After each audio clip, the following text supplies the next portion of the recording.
Isang papaya. Yan.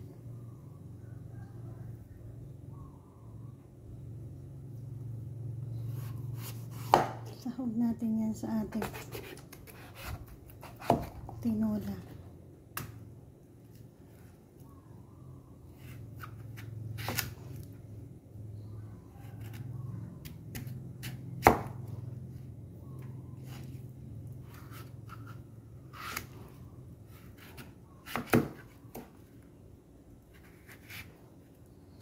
Ito ay gulay ng papaya natin.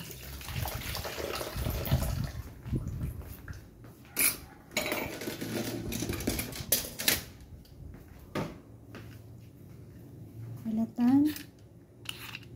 Easy lang naman ang pagbabalat nito. Tsaka hiwain.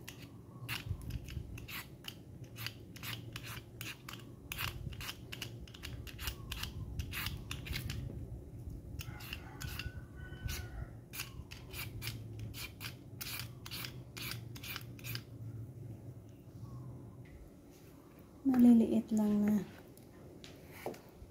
style ang ating gagawin. Ganyan lang.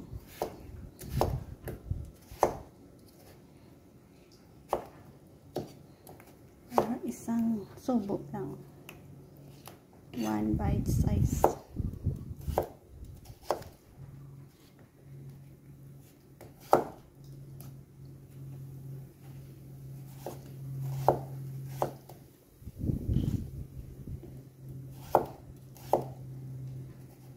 Sa buong recipe natin, pwede nyo ma-watch sa ating YouTube channel, ang Cynthia's Life and Cooking.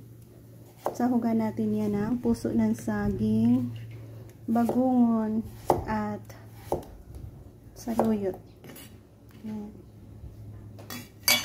Meron tayo dito ang puso ng saluyot. Meron din tayong bagungon. At nagpapakulo na tayo doon ng ating puso ng saging. Thank you guys and God bless.